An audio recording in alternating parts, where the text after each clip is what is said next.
Hello everyone, welcome back to the channel. Let's check your knowledge episode में आपका स्वागत है in the channel learn mathematics. और आज हम अगेन बात करने वाले हैं अंडरस्टैंडिंग क्वाड्रिलेटरल के बारे में।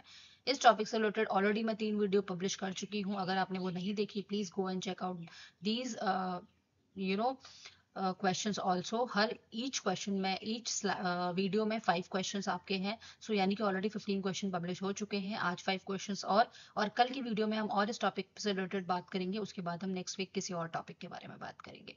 सो अगर आप किसी भी टॉपिक के बारे में इससे ज़्यादा क्वेश्चन चाहते हैं, आप चाहते हैं कि हमें और प्रैक्टिस करनी है, तो रिलेटेड टू दिस टॉपिक और क्वेश्चन चाहिए, तो आप मुझे बिल्कुल मेंशन कर सकते हैं। ठीक है, so let's move on to question number 1। A rhombus has a side length equal to 10 centimeter. Find its perimeter. ठीक है, rhombus की अगर side length 10 सेंटीमीटर है तो उसका पेरीमीटर क्या होगा। अगेन आपको यहाँ पे फॉर्मूलेस पता होने चाहिए, सबके पेरीमीटर्स एंड एरिया। फॉर्मूले से रिलेटेड सारी की सारी वीडियोस मैं अपने चैनल पे ऑलरेडी पब्लिश कर चुकी हूँ। आप प्लीज जाके चेकआउट कर सकते हैं उसे।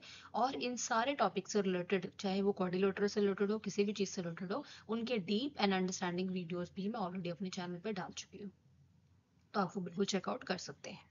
Back to the question option A is 20 centimetre, option B is 40 centimetre, option C is 30 centimetre, option D is 45 centimetre, and the answer is option number B, that is 40, यानी कि rhombus का perimeter होगा 40। Question number 2 is the diagonals of a kite are. ठीक है, अब इससे पहले already question publish हो चुके हैं, क्वेश्चन मैं ऑलरेडी डाल चुकी हूँ कि डायगोनल कैसे होते हैं। ठीक है, डायगोनल की प्रॉपर्टीज हम ऑलरेडी डाल चुके हैं, बट यहाँ पे क्या है, डायगोनल की प्रॉपर्टी से रिलेटेड ही क्वेश्चन बना दिया। ठीक है, so the diagonals of a kite क्या होते हैं, क्या उनकी प्रॉपर्टीज होती है। And the options are A does not bisect each other, B bisect each other, C are perpendicular to each other, D none of the above. ठीक है, यानी कि इनमें से कोई भी आंसर नहीं है। And the option C are perpendicular to each other. ठीक है, ऑप्शन ए और बी में क्या है कि सिर्फ बाइसेक्ट करते हैं। ठीक है, बी में है नहीं, ए में है नहीं बाइसेक्ट करते, बी में है बाइसेक्ट करते हैं, और सी में है परपेंडिकुलर टू ईच अदर, यानी कि परपेंडिकुलर होते हैं। ये एक स्पेशल प्रॉपर्टी होती है। ठीक है, so the answer is option number C.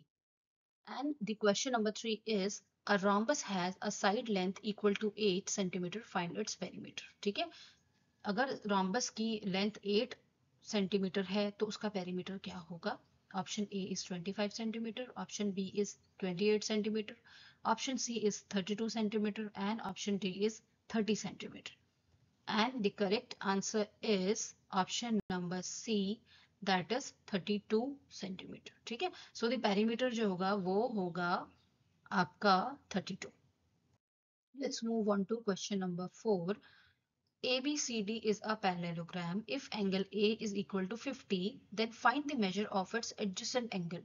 ठीक है, एक पैरेललोग्राम है ABCD, अगर एंगल A जो है वो 50 डिग्री है तो उसका एडजेसेंट एंगल क्या होगा, उसका साइड वाला एंगल क्या होगा, उसका बगल वाला एंगल क्या होगा। ठीक है, option A is 130 degree, option B is 110 degree, option C is 125 degree, and option D is 160 degree.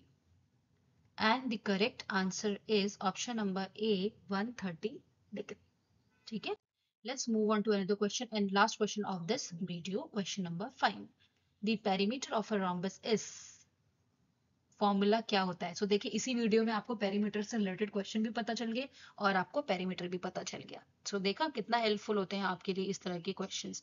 So the perimeter of a rhombus आपको बताना है, option A 4a, option B 5a, option C 3a, and option D is 2a। यानी कि क्या होता है formula, यहाँ पे we are talking about the formula, and the formula और the correct answer of this question is option number A, that is 4a।